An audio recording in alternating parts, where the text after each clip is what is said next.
Good day everyone. Today we are going to make a presentation video for the exchange rate during the presidency of Arroyo, Aquino and Duterte's administration. Good day everyone. I would like to welcome you all to our program. Today we we are diving into how the Philippine peso exchange rate with the US dollar has shaped our economy and commodity prices over the past three administrations. With us is Miss Faith Darrow, an economics expert. Welcome, Miss. Thank you, sir. It's an honor to share insights that will help us understand how the peso's movement affects our daily lives. Okay, Miss Faith, let's start with some history. How did the peso fare during the Arroyo's years? During Gloria Macapagal Arroyo's term on 2001 to 2010, the peso actually strengthened. By 2007, thanks to strong remittances, the BPO boom and reforms like the expanded VAT, the peso appreciated by about 20%, from around 53 pesos to 55 pesos per dollar in the early 2000s. It improved to about 41 peso per dollar. This helped control inflation and gave consumers some breathing room. Okay, what about during Aquino's presidency? Under Benigno Pinoy Aquino III on 2010 to 2016, the peso started relatively strong at around 43 pesos per dollar. By 2012, it even reached 40 pesos. However, it, it, it later depreciated, nearing 50 pesos to 54 pesos by 2016. Still, this period was marked by steady growth and investor confidence, so inflation was more manageable compared to other years. Okay, thank you for that wonderful answer. And how about the under President Duterte? President Rodrigo Duterte's term on 2016 to 2022 saw the peso weaken more consistently. Yes. It hit 54 peso per dollar in 2016, and by 2022, it reached nearly 59 peso per dollar, one of the weakest points in history. This depreciation directly affected consumer prices, especially on fuel, food, and imported goods. And how about these exchange rate changes affect our economy and prices?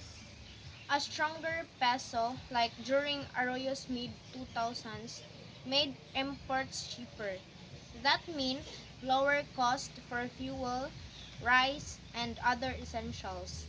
Under Aquino, relative stability kept inflation in check, but during Duterte's term, a weaker peso raised the cost of imports, which pushed inflation to as high as 6 to 7% in 2018. Everyday Filipinos felt this in higher rice, fuel, and transport cost. Okay, and what were the major events that caused this fluctuation? In Arroyo's time, the 2008 global financial crisis created volatility, but fiscal reforms kept the peso afloat. Under Aquino, geopolitical tensions with China and global market shifts influenced the peso, though investor confidence kept it stable. During Duterte, trade wars, tax reforms, and heavy reliance on imports weakened the peso further, while rising oil prices added pressure. Okay, since you are an professor, you are an expert, right? What Yes. lies ahead for our peso? In the short term, if the US dollar stays strong and global oil prices rise, the peso may stay weak, around 58 pesos to 60 pesos per dollar. That means higher import cost and possible inflationary pressure.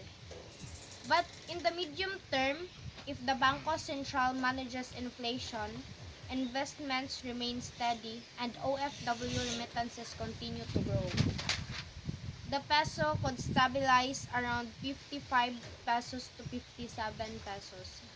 The key risks include oil price spikes and global instability, but recovery in exports, remittances, and tourism can support the peso. Okay, Miss Kate, Faith, thank you. Thank you for breaking this down so clearly. Any last message to our viewers? Go na.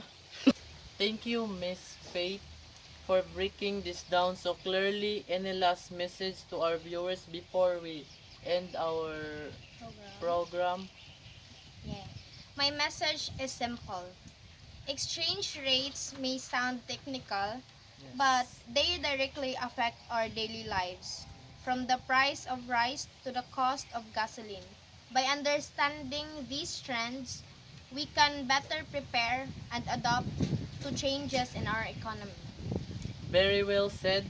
That's in our discussion for today's. Thank you again, Miss Faith, Thank you. and thank you for our viewers to joining us. Until next time. In connection with our discussion, we also conducted a community survey on the Philippine peso versus foreign currencies and its effect on the prices of commodities. The responses revealed that most households are very aware of the peso's depreciation because they feel it in their daily expenses. Many respondents mentioned that groceries, rice, and fuel have become more expensive, forcing them to adjust their budget and prioritize only essential items. This shows how exchange rate movements are not just abstract numbers, but realities that people encounter every day. The survey also highlighted that small businesses are among the most affected.